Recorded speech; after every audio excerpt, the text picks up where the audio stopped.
Well, a very warm welcome to all of you today. Welcome to the webinar. The webinar topic is the path of a transformational speaker. For those of you who haven't actually met me, my name's Pat Armitstead.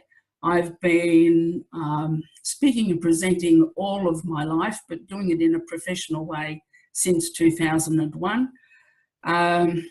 In preparing yourselves for the event, I do encourage you to take notes and ask questions, and I'll open up the floor when we get to a few strategic points. But the recording will be available afterwards, so you can run back and check on things. This is really, the webinar is really, there's a bridge on that first illustration, and it's like the question I get asked a lot is, what do I need to pass the bridge? And, what's the end destination and how do I customize it? I don't fit ABC category. And what do I call myself? So what I wanted to share is a bit of that journey across the bridge, seed some ideas for wherever you are. I know each of you are presenting already in different ways, and what I'd like you to be able to do is just extract from this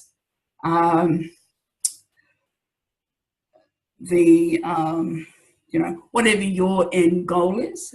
My end goal is that people will be able to add speaking to their source of income and to be speaking a significant amount of time, whatever ends up being that for each individual. But that transformational speakers are able to develop a signature story that is actually going to transform the lives of others. What we're going to track through today is look a little at the hero's journey and that pathway and how it happens. Talk a little bit about transformational speaking and what I think that is. There's not a lot written out there around transformational speaking per se. There's a lot on inspirational and motivational, but not so much transformational. I'm going to give you some highlights from my own signature story. I'm going to be having you elicit or begin to get down on paper some of your defining moments. I'm going to discuss some of the obstacles that have been in my pathway and the pathway of a significant lot of other people who are pursuing a speaking path. The ongoing difficulty for many of us is actually harnessing those resources that we have, being able to draw everything in and create programs and deliverables. I'm going to talk quite a bit about the rule of three, really important in any presentation. Some of the keys for delivering a world-class presentation and what's needed in order for you to own the room. And I'm going to close off with the use of language. So my end goal, as I said earlier, is to set you up to begin your transformational speaker journey and have you take, one step further for wherever you are to add speaking to your business, and to have you begin that journey towards creating a signature story that will transform lives. Sorry, the slide just doesn't want to move on. Thank you. Some of you may have already seen this illustration or various forms of it.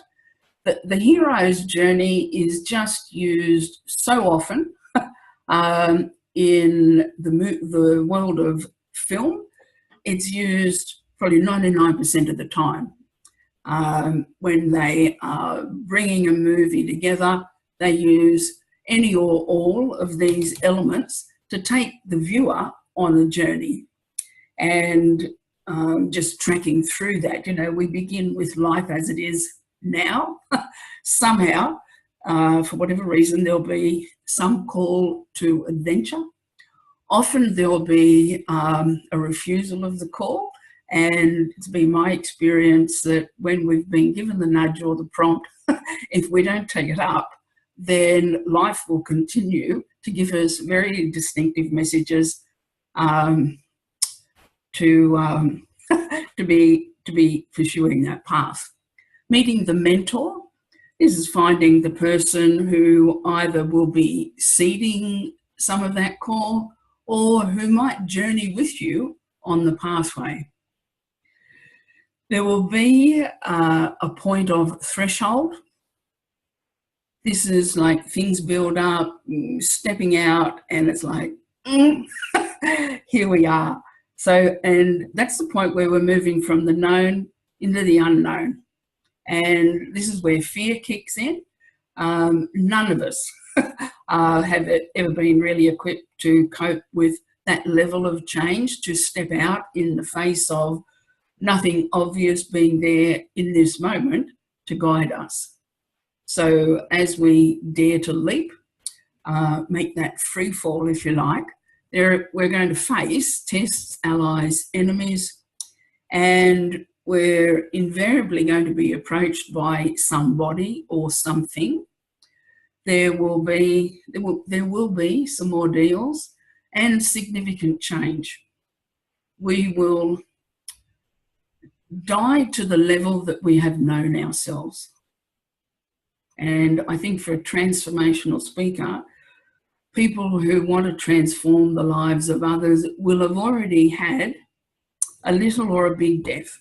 And that's not necessarily the death of somebody in your surrounds, but it's about the death of an aspect of your life that's not going to be present now moving forward, and some rebirthing needs to occur. There will be a, once you pick up the sword and make that valiant pathway, still on a road that's not made, then you're really seizing the sword and looking towards the road back. There's that resurrection period, returning from the dead, if you like. And for many people that I've been associated with, I've been running the Transformational Speaker Program now for about 4 years, and so many of those people have been stuck in a deep, dark place, sometimes for several years. And once they have got onto the road back, then they start to see what the gems have been and can really start drawing things together, and the pathway becomes a lot clearer. So I'm going to be referring to that a little bit as we keep going forward. There's, I'll post later on, I didn't think to put a link on here, but there are a couple of really good videos that demonstrate the hero's journey, and I think it's really good to embed some of your understanding of that, so that when you're presenting your own information, you can see where it's fitting on the pathway and you can give your story some kind of sequence. A little backstory. I wanted to be an artist. I excelled at art and dressmaking in high school, and I said to my mother, I so would love to go to art school. And she said, well, that's lovely, dear, but I really think you should get a proper job. And so it was that I went nursing by default. Had never considered being a nurse. I tried to be a hairdresser, but there was about a 2-year waiting list. And so here I ended up at Fairfield District Hospital in New South Wales, not really wanting to go. However, there were a few things happened that were very influential and are core to who I am now. And that's why I share this story at the outset. The very first man that I ever bed bathed was a man by the name of Bob Hall. Bob had been in a construction accident, something similar to the image you see on the screen, and was brought into casualty, literally flattened. And the resuscitation team gathered around the bedside and pretty much shook their heads because they just thought he's not going to make it. 35 broken bones. He was a mess. He was still alive, though, 4 hours later. And it was then that they said, well, maybe we should risk taking him to theatre. And so they did, to have some emergency surgery. They were very afraid that he would die on the table, but he didn't. And as they were trolling him back to recovery, the conversation shifted again. And they said, well, the poor beggar, he's probably going to be a vegetable. Well, Bob woke up in recovery and revealed indeed he wasn't a vegetable, to everyone's surprise. And at that point, the conversation shifted again and they said, well, he'll never walk again. Quite a sentence that is imposed on people sometimes. And as we go through here, I think you will find in your own lives sentences or statements that people make that have you adopt a stand or not. So we're either strengthened or weakened by that statement, but it creates, it's a defining moment. It's a point at which we can create a shift.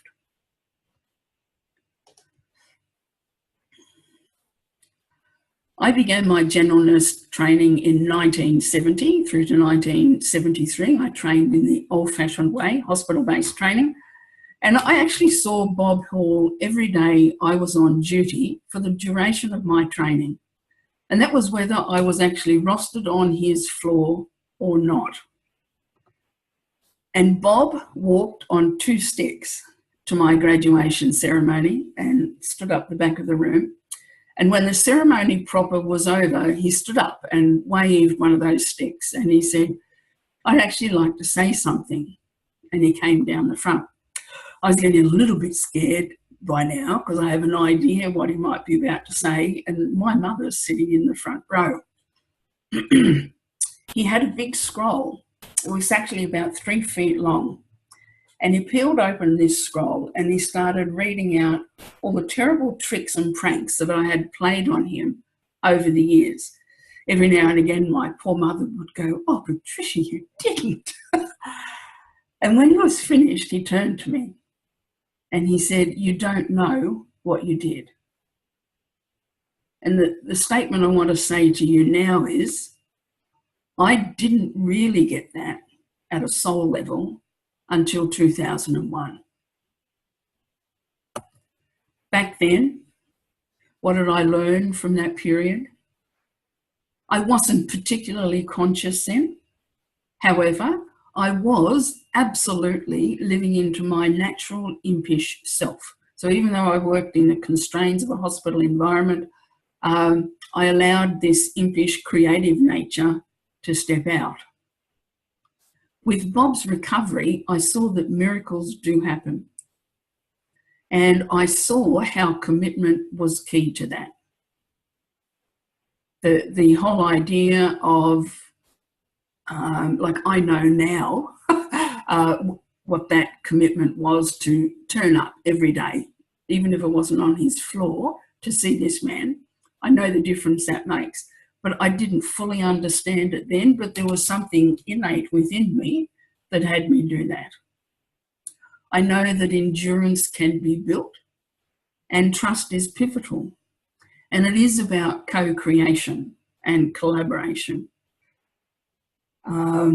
It's also about honouring the journey. So even though I did some pretty terrible tricks and pranks to this man, we understood each other at a level, and never once did I dishonour who he was. It was more about this impish nature and the change that it had on his energy levels. And I'm going to talk a little bit further on about stickability, but the stickability is that thing that what has us endure long after the event, or what has something be sustainable over time. And I think those elements there are pivotal. I do have to admit, I did spend a lot of time in matron's office because a lot of what I did was not exactly protocol. So a little history, passage of time. I was 16 years as a registered nurse. Then by default, for 11 years, I had my own ad agency in a regional country town in New South Wales. In 2001, I moved through a series of 4 years of losses. There was one huge defining moment, which I'm going to discuss, which shifted anything. I disintegrated, and the next 17 years have been about my reintegration.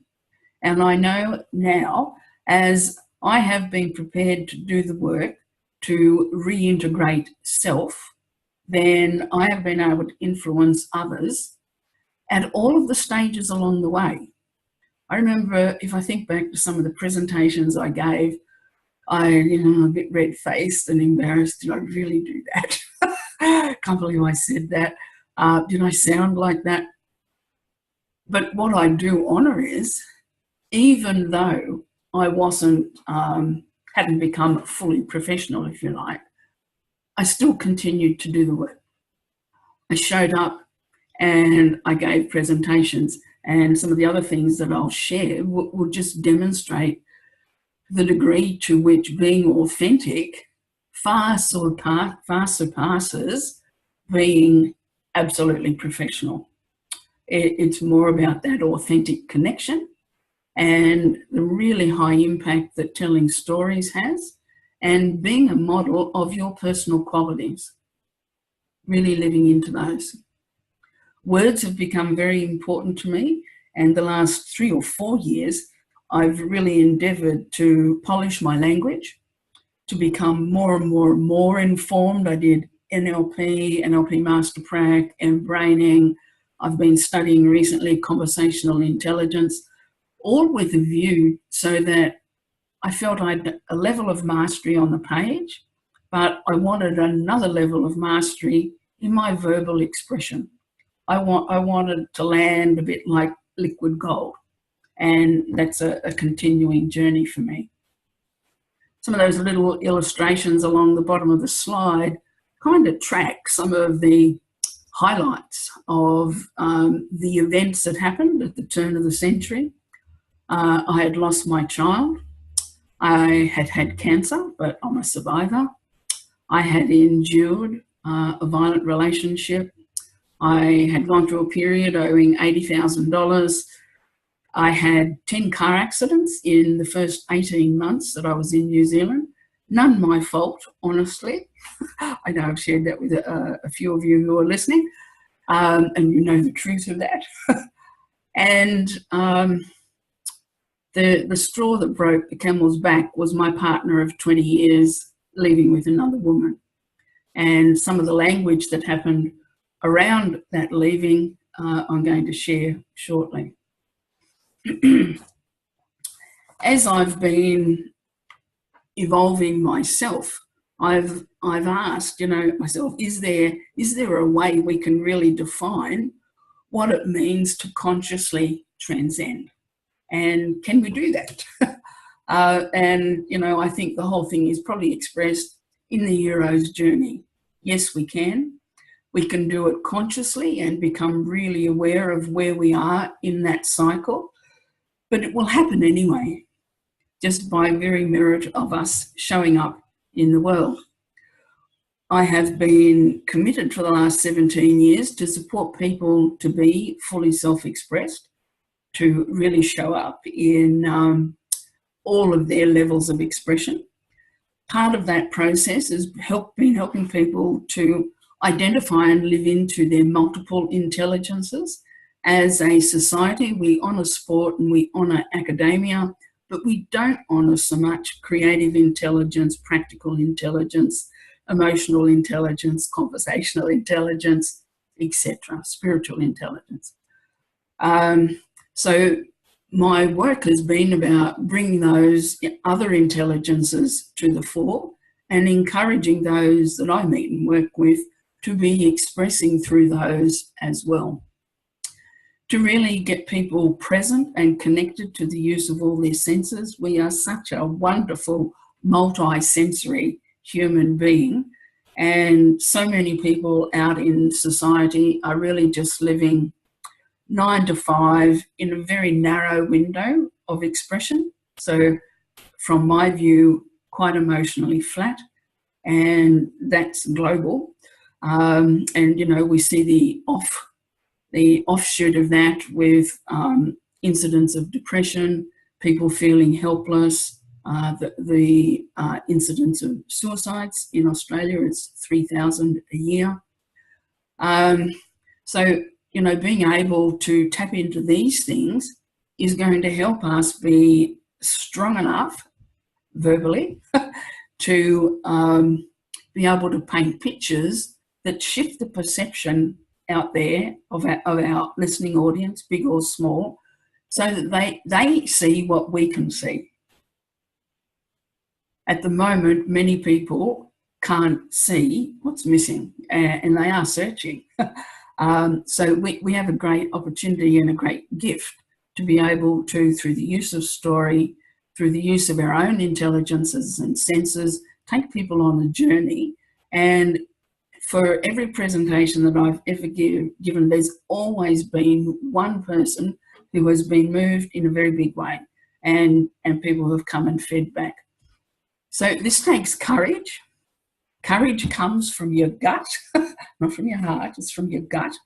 And so, you know, very much about having the guts to claim the space, to claim what you know and what you've learned, and pool all of that in such a way that it makes sense, and you've got a pathway that people can take as they follow you, if you like. They become part of your tribe. Another thing that's been really important is isolating what matters most. At the beginning of 2001, I was pretty scattered. Didn't know how I was going to draw threads together to move forward after all those losses. And it came back to getting to the heart of things, looking at what mattered most to me, getting clever rather than stressing.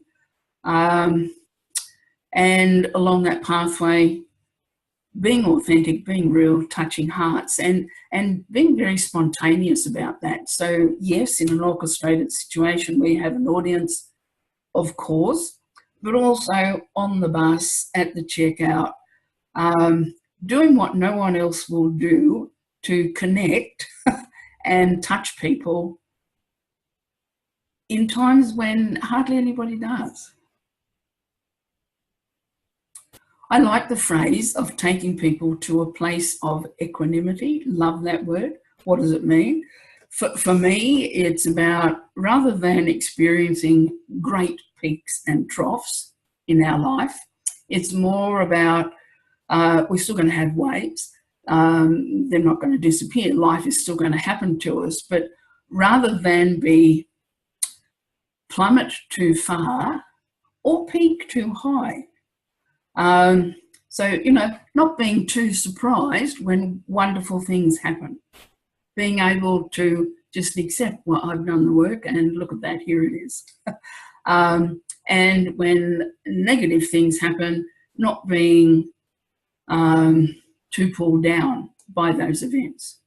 So they're all part of our conscious transcendence and our transformation, and the hero's journey lets us, if you like, track the path. Some of you may already journal, and journaling is a brilliant way to see how you're stepping through life and what's showing up. I want to just run through very quickly the losses that happened. Not so much because of this story, but to help you start to see the sequence that's been happening in your own life for how events and people have shown up to be a guide on this pathway, and to look at the decisions you made and then the pathway that took you. So when I had all those losses, I truly did disintegrate. I was a mess. My doctor at the time wanted to medicate me, and I said, no, I don't want to be medicated. Please help me deal with my grief. And she didn't have the answer. And so I went looking for the answer. I actually found another holistic medical practitioner who only wanted to hear my story. First consult that I had with him, he actually got his guitar out and sang me a song. He's been my doctor and my friend through to now. So choosing not to be medicated took me on a different path. And I went to a grieving seminar that was on at Starship Hospital, the Children's Hospital in Auckland. And there were 400 parents in the room who had lost children. So you can imagine the energy in the room, pretty heavy. And the doctor who was there had worked with Elizabeth Kubler-Ross, and he was there to help these people create support groups once they left the embrace of Starship, the Children's Hospital. I sat next to a couple that night who changed my life. They were sitting on my left. She just sat stock still for the whole 2-hour presentation. He, on the other hand, held himself, rocked backwards and forwards,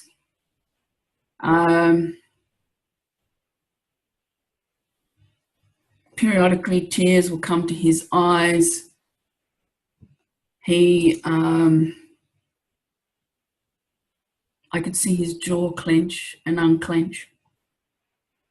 And in that moment, I felt his pain like I felt no one else's pain ever before.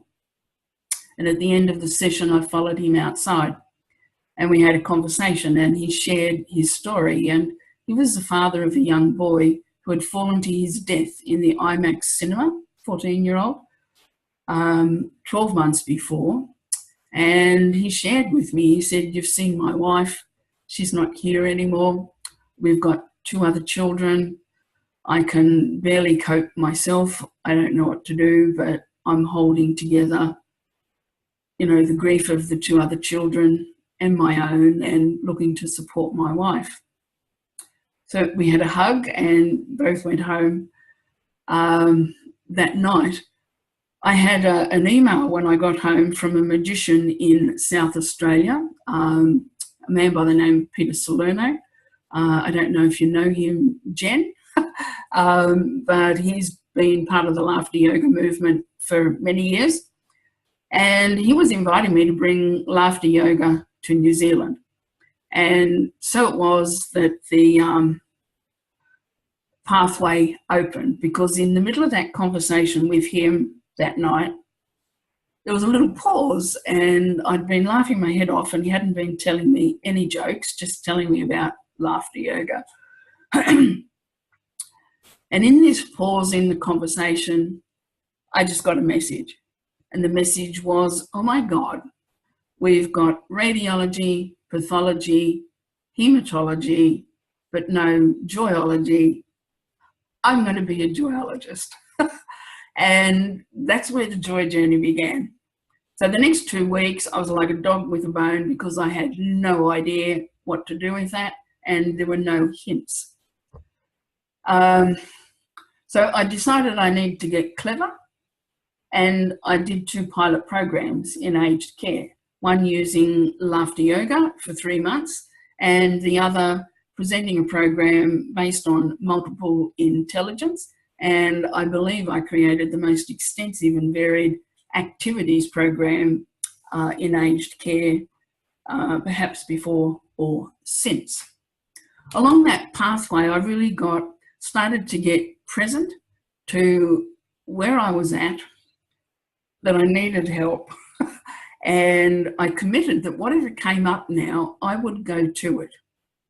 So I found a mentor And I committed I was going to get published every month. And that's been pretty much true, except for the last year or two when I've been unwell. I toured with Patch Adams.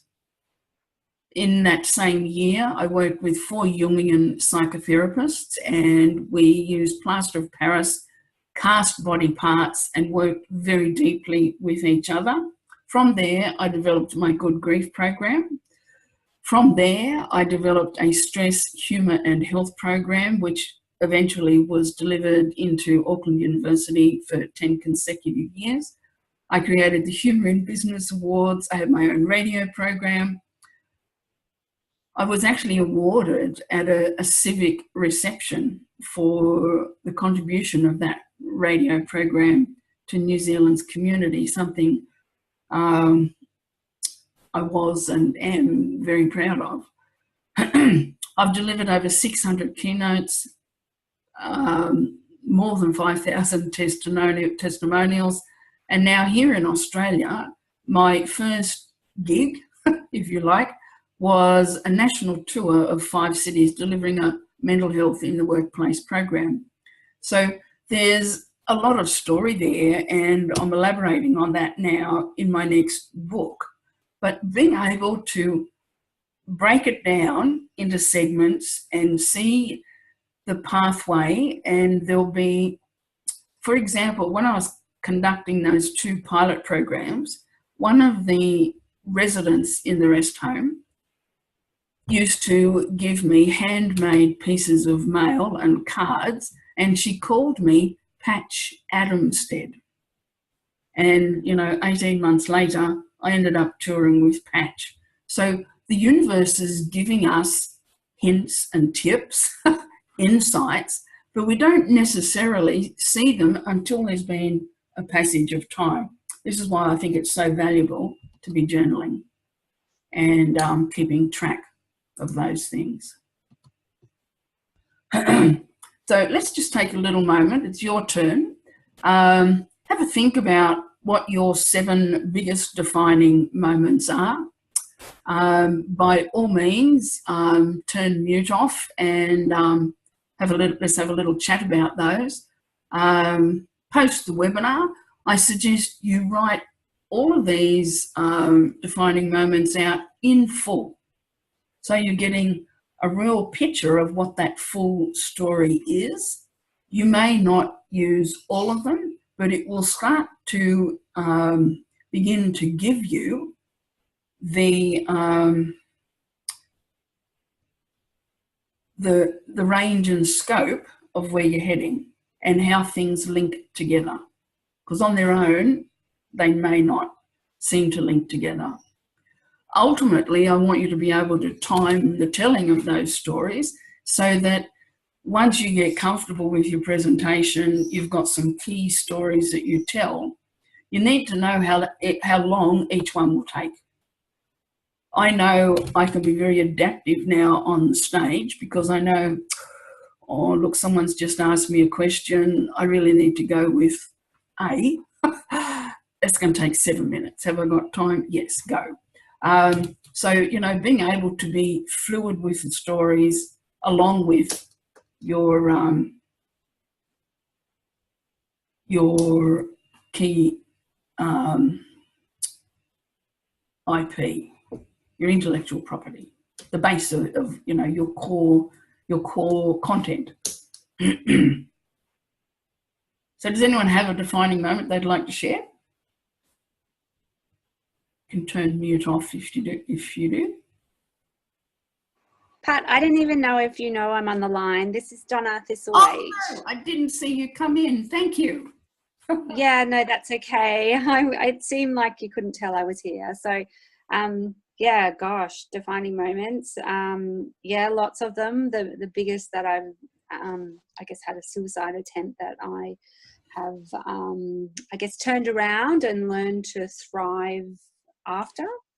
Yeah, that's a pretty big defining moment, I guess. Wow. Yep. Yeah. Yes, indeed. Thank you. Yes, normally a little bell goes when somebody enters, but I didn't hear the bell. So anyway, thank I think you it was for that. a couple of minutes after 10 because I had some trouble logging on with my phone. But yeah, Yep. I'm here and have been here all webinar. Thank you, Donna. Okay. The anyone else? Yeah, mine would be around suicide attempts too, Pat, but the suicide attempts of those in my immediate family, not for myself. Yeah. Yeah. So both my sister and my dad have attempted to take their lives, and yeah, they were both pretty big defining moments in my life. Yeah. Yeah.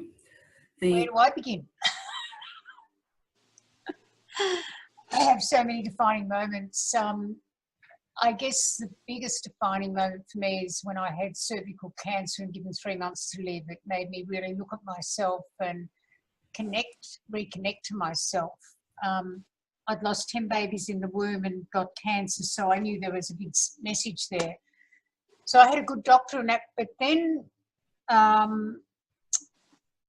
working with my counsellor made me learn to love me and to decide, well, hey, there is some value in me.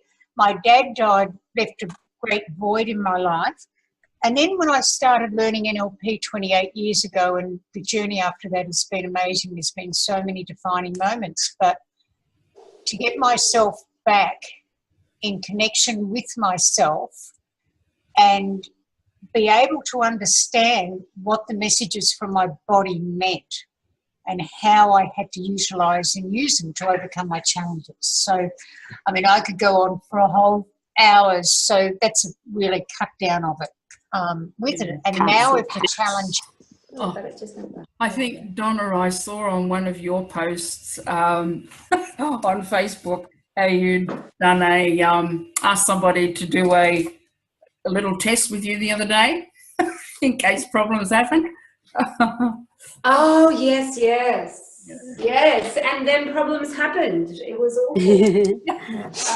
Yes, I thought I had, preempted all of that. And then, what happened? I don't know. Something, I don't know if I ended up generating 2 links, but they couldn't log on. So I actually redid the whole webinar. So that was a bit frustrating and embarrassing, but anyway. Yeah, never mind. Yes, these things happen. That happens, then, Yes. all good. All right, let's just hook back into then. If there's anything else you'd like to share there around the defining moments, and thank you for what we've shared so far. So my top 7 came to me pretty quickly, actually. Got my mind out of the way and they just came out. So, yeah, that's a really good exercise. Thank you, Pat. Okay, wonderful. Because what happens with those defining moments, I remember once my family haven't talked since 1989, and one time when my sister did say a couple of sentences, one of those sentences was, the best thing that ever happened to you was mother's inheritance. And in that moment, I thought, actually, no, it wasn't. And I just had a flood of things. And Patch Adams had asked me what my love strategy was, and I didn't have an answer. And with that, her asking that question, my sort of get this flood of information, I was able to answer his question. And, so... I think the other thing too is sometimes we can be triggered by things, but if we allow first thought is always correct. Mightn't always be polite, but it's always correct. Yes. And if we allow that, it leads us into a whole lot of intuitive thinking. Well, look, that's awesome. I'm glad that's brought those things up for you. It's really, really good. Anyway, shall we resume back to the next step in the program? Are there any other questions before we do? No, I guess in my mind, those defining moments, they could be positive or I guess there's a perception that they're positive or negative, but they're basically experiences that have significantly influenced, changed the trajectory of their life, that sort of stuff. Yeah. Cool. Yeah. So I don't know, Pat, what you heard from mine, because we got cut off anyway. Maybe I was meant to be cut off. Is what I was saying, because Jen and I just had a talk trying to get back. But when I lost my babies in cancer, it was a defining moment for me to get back in connection with myself, in knowing that I did have value, and to acknowledge the value that I did have, because I was in a pretty low place. And so that was a defining moment for me. And when my dad died, the defining moment was, oh my God, the only person that's fully supported me is suddenly gone. I need to support myself. And then when I got into NLP and learning that, and really discovered how I work inside me and what I was doing that was creating a lot of things in my life, became, I suppose, a moment for me for the rest of my life and what I've done the last 28 years. So, and then in my journey of NLP with the trainings I've done and everything, is that there's been so many pivotal moments. It's really hard to define, but now if I'm challenged with an accident or something like that, I'm pretty good at knowing where to go to get the result I need.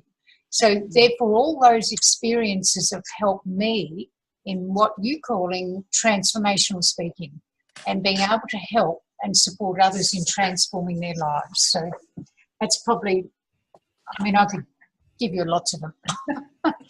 But that's where I come from. Yeah. And, for all of us, it is an inner journey. For a while, we look out there for guidance and support, or up there. And in the end, we need to come back in. And that's a hard journey, And when you take it on, that's when the gems happen, in my experience. Anyway, if you could all mute yourselves again, thank you, and we'll proceed on.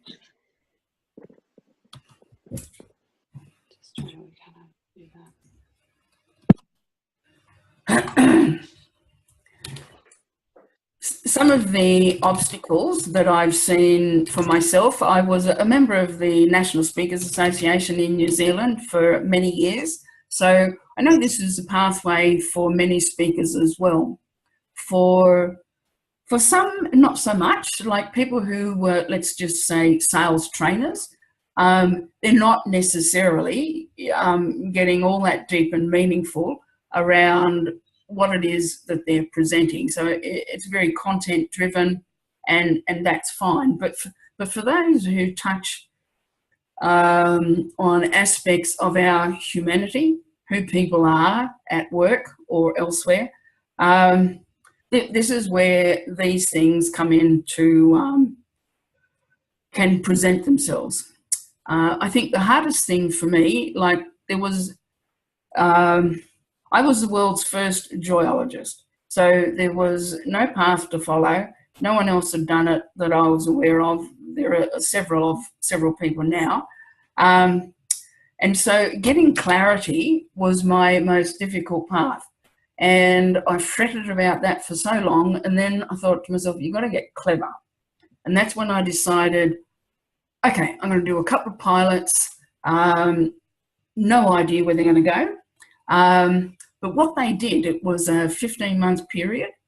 And as I saw, funnily enough, 60 to 100-year-old people in a rest home, as I saw their lives transform, so it enabled me to see the threads I needed to pull from all my past learning, from my nursing history, other experiences, and what I needed to be bringing forward in order to be beginning to get some intellectual property on the page. It also showed me at a time when all those people whom I had dearly loved were no longer in my periphery. These 29 residents loved me. And I would come, went every day for 90 days with the first pilot, doing a half-hour session. And I'd walk in and I knew love when it appeared to have disappeared from, my personal life. And I really got the whole thing about it's, yes, we have family that we're genetically connected to, but the broader love is out here in the community and in our oneness. And along that pathway, I learnt to love my family anyway, even though we didn't speak, even though we didn't communicate, even though we didn't engage.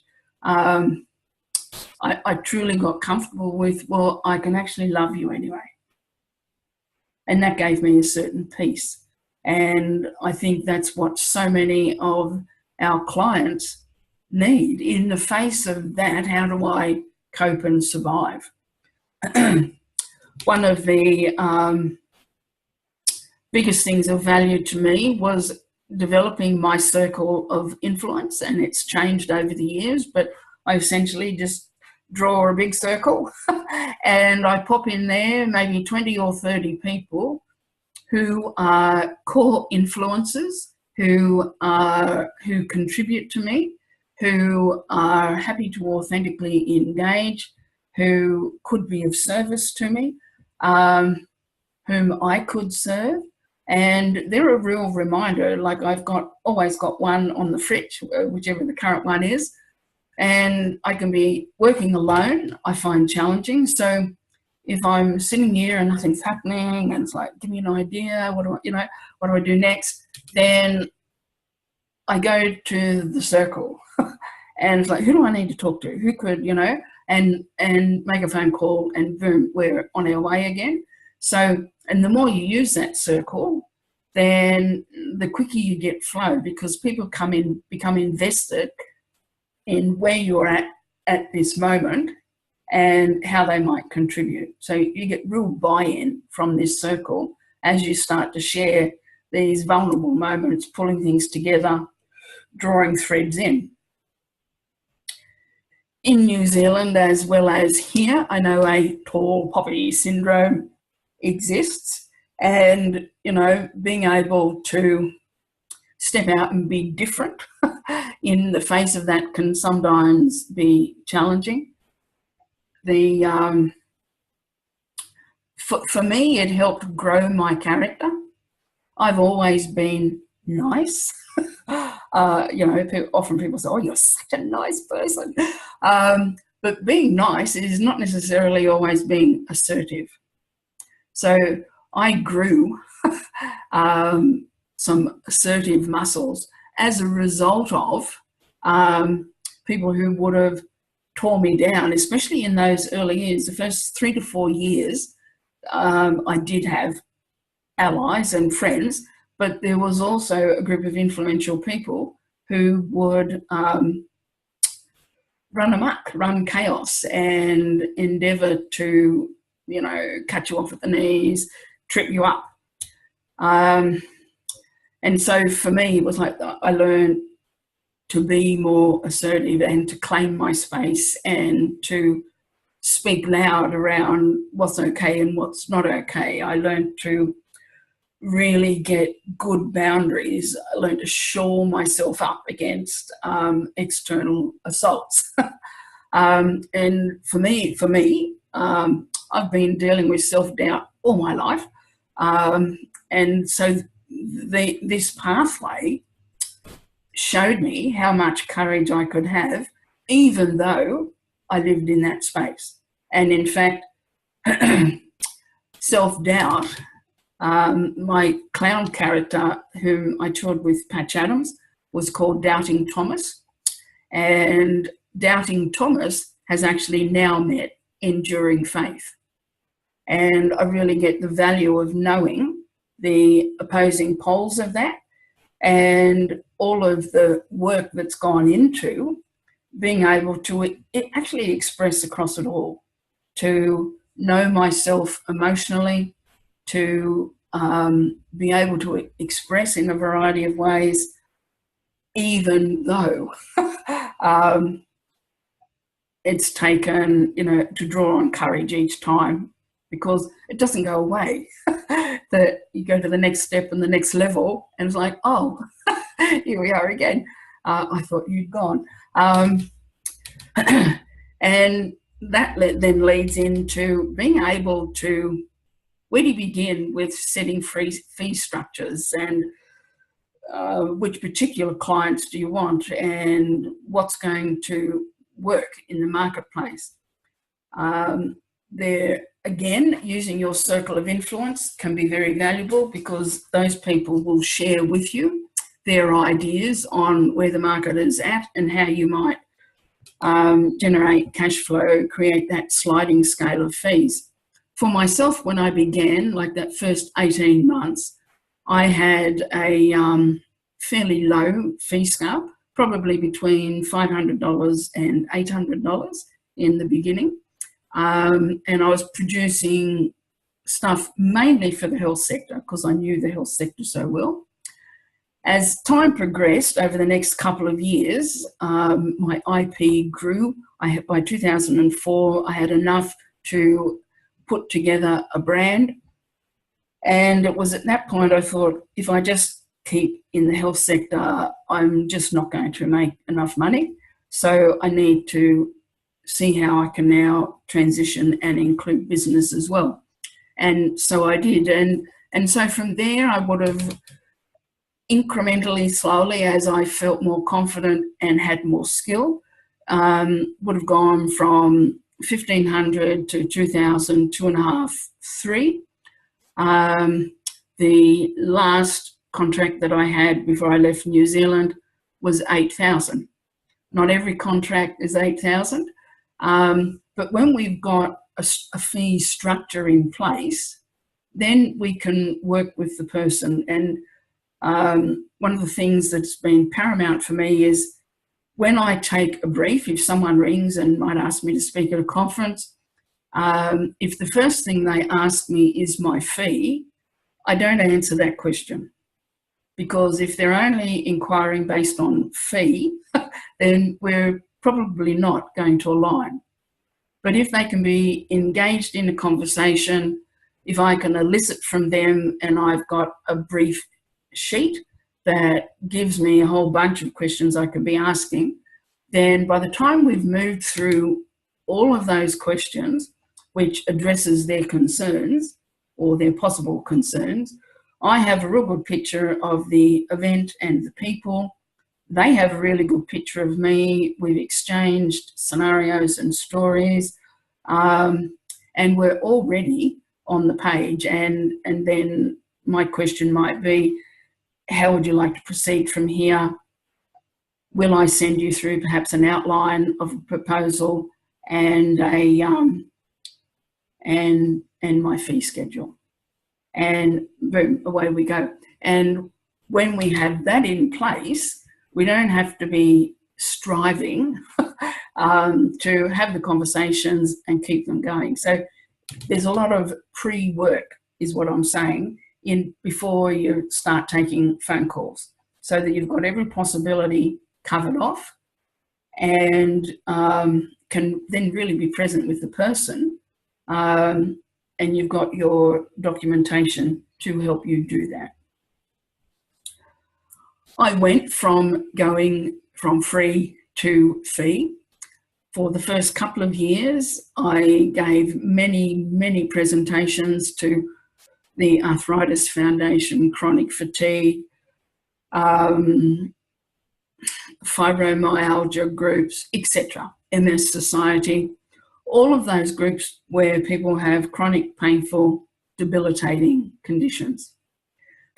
And when 2004 came, probably, and I toured with Patch Adams, the cost for that trip was $10,000.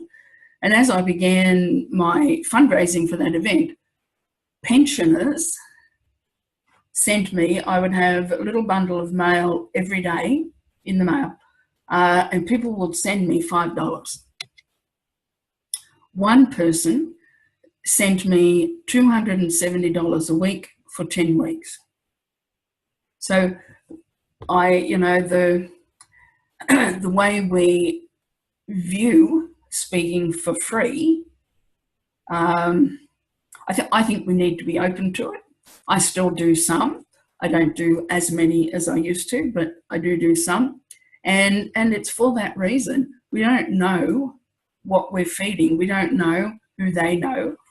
And we don't know what will come back. So the whole notion of paying it forward, a lot of speakers I know, they agree to do one a month or, 10 a year.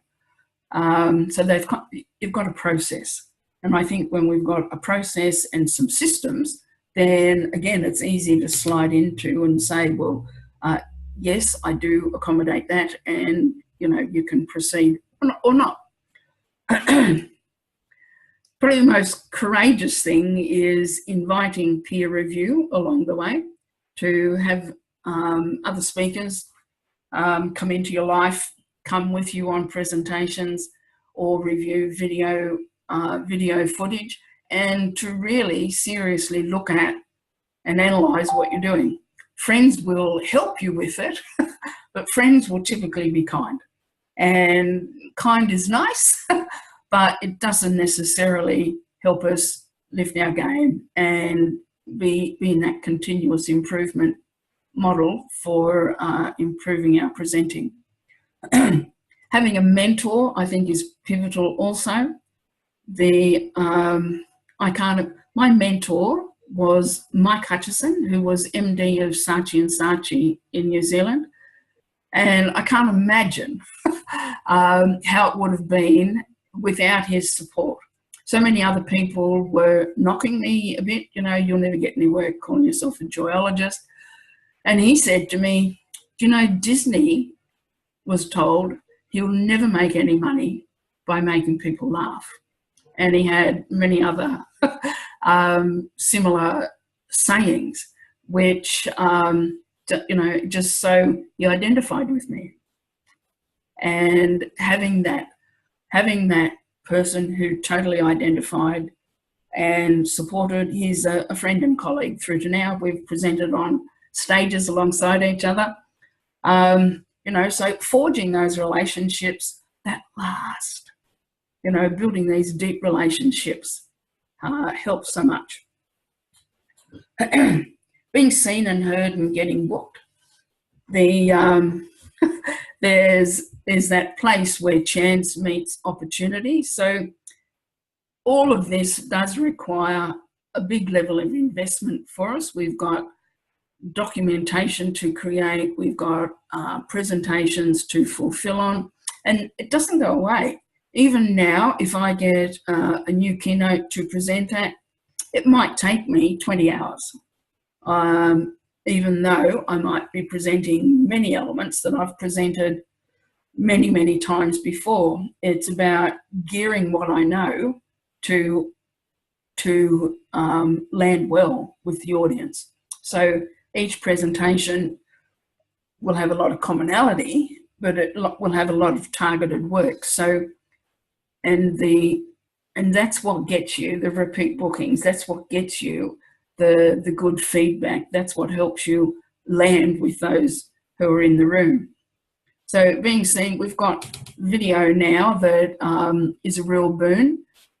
So being able to use, small video clips, which you're just producing and releasing as part of your social media. But also there's lots of specific targeted network groups where you can get out and be heard.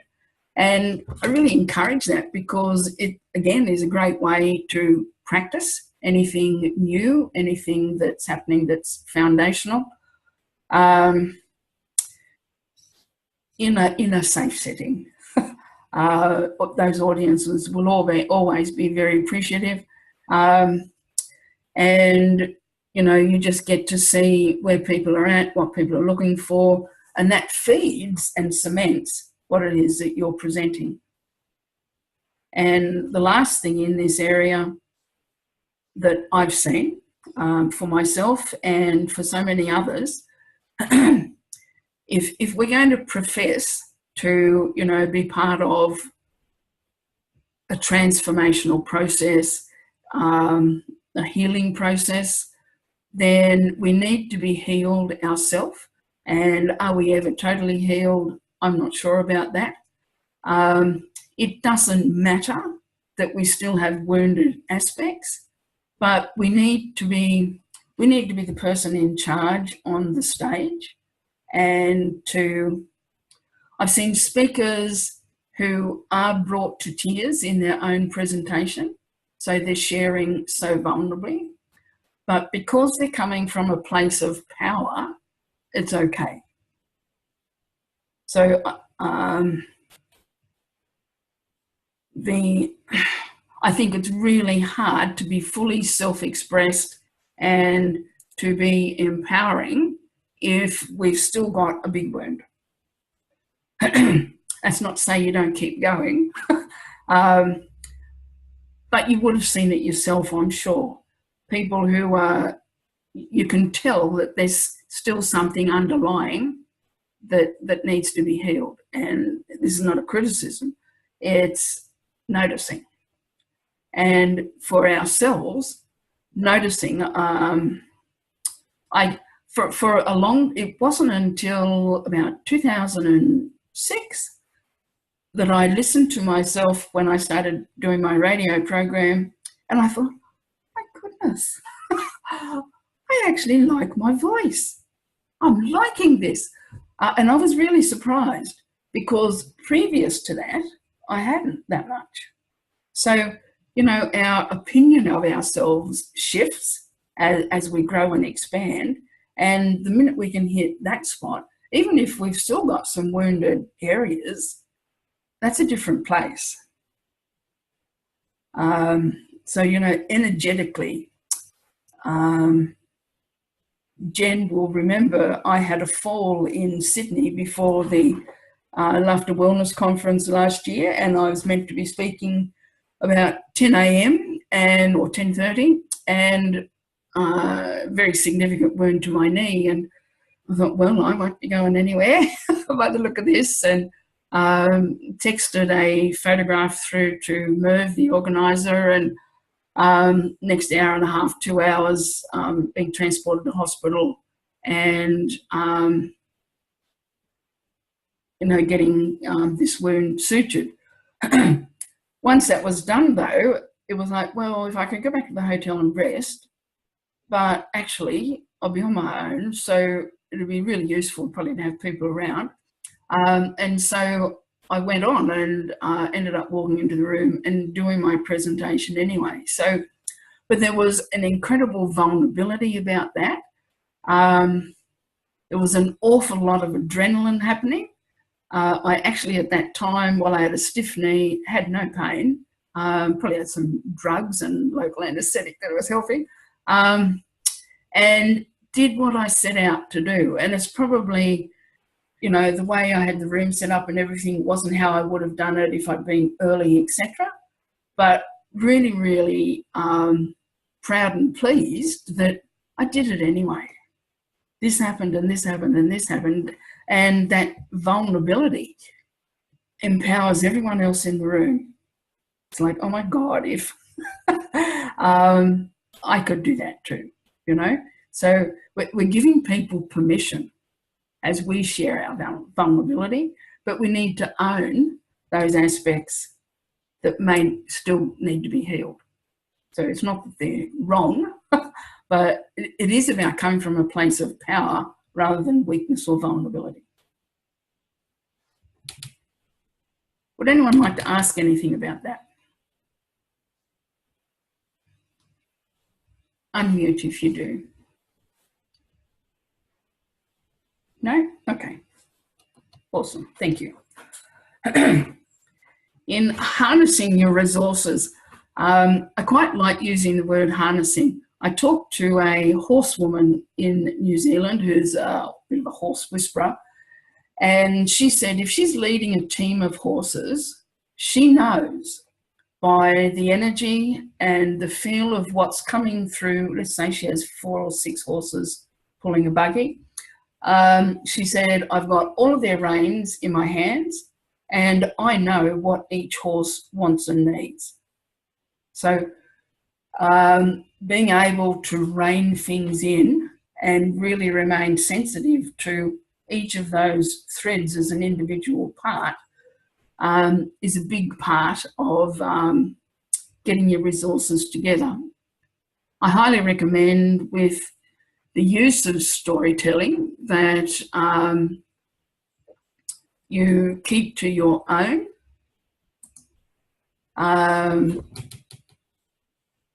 Develop a methodology. You're going to need opening and closing sequences. Long term, you're going to need different time frames of talks now. You're going to need a 7, 10 and a 20-minute talk plus a 30 and a 60 keynote. You're going to need different processes which will help you stay within the parameters for giving those talks. And you probably will be delivering workshops and seminars, maybe webinars and other online resources such as this.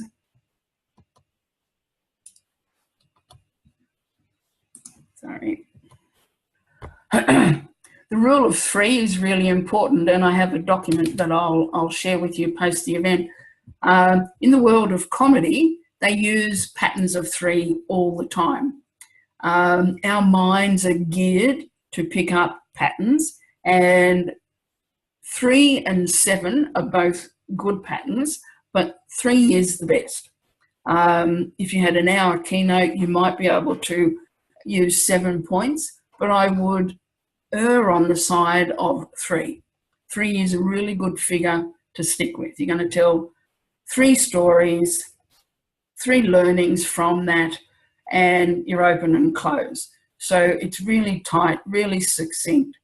You can make it really engaging because each will lead into the other, and your final piece will be a summing up. If you go back and look at stories, fairy tales, myths, they've all got 3 little pigs. Probably the most famous one. What keeping it tight and in that rule of 3 is helps you capture the essence and feed out the fluff. We can be too distracted sometimes with that. I'll also send you a little paper with a bit more information on this on.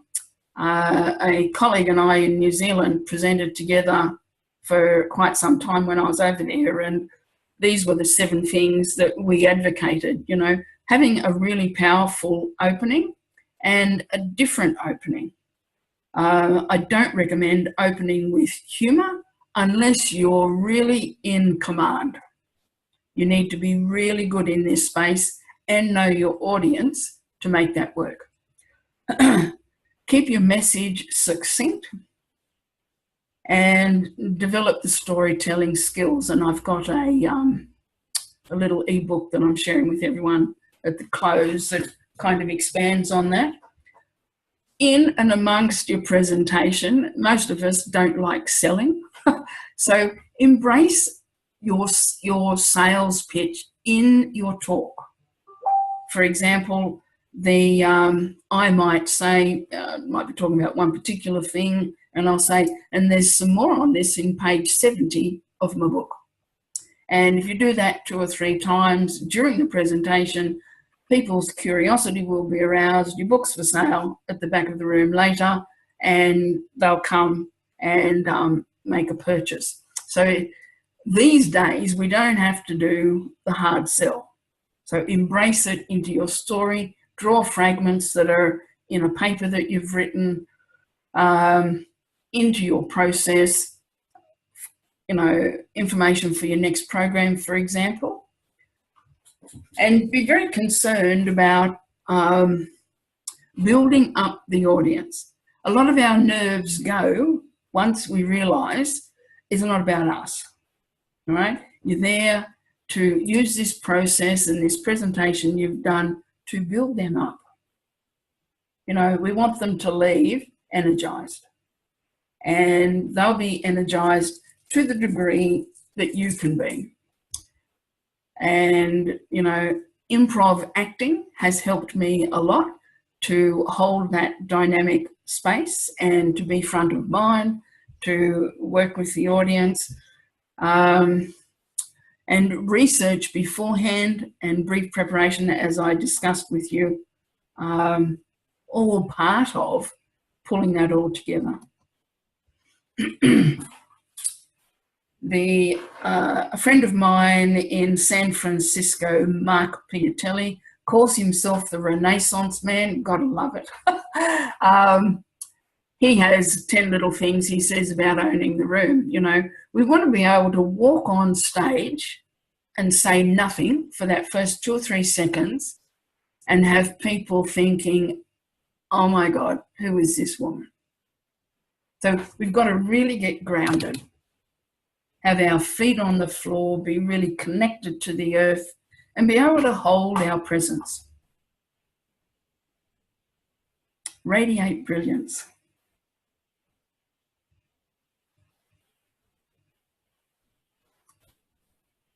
I'll share that with you as well after the program.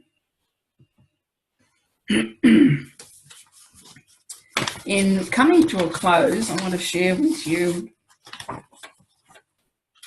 a little story, and I think I used this at the Laughter Wellbeing Conference, Jen, so you might have heard it before. The use of language and the use of storytelling and bold images helps cement us in people's minds for a long, long time. Alice Kahana is an artist who lives in Houston. This is not her piece of art, but is associated with very much who she is and where she's been in her life. The story that I'm closing with is, often the experience of a personal crisis or a failure will constitute a basis for the creation of a personal vision, which in turn becomes a framework for a life of possibility. Alice Kahana, an artist living in Houston, had a painful and vivid memory of her journey to Auschwitz as a 15-year-old girl. On the way, she became separated from her parents and found herself in charge of her 8-year-old brother. When the boxcar arrived to take them away, she looked down and saw that the boy was missing a shoe, and she shouted at him, "Why are you so stupid? Can't you keep track of your things?" This is nothing out of the ordinary, except that those were the last words that passed between them, for they both were herded into different cars, and she never saw him again. Nearly half a century later, Alice Kahana is still living by a distinction that was conceived in that maelstrom. She vowed not to say anything that could not stand as the last thing that she said.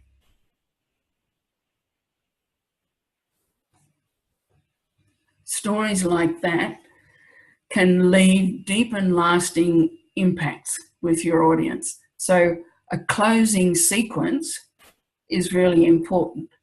Needs to capture the essence of what you've been talking about. Doesn't necessarily have to be a summary per se, but especially for transformational speakers, you know, having it to have deep meaning and significance, and calling them to be doing something, to move beyond where they're at, to perceive things in a different way, to set out doing things differently from this point. One of the reasons for conducting this mastermind was to give people an introduction to myself and to see some of my philosophies, where I was coming from, some of my beliefs and practices.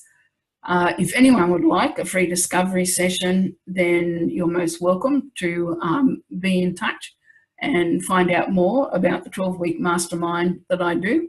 I'm also available for one-on-one coaching,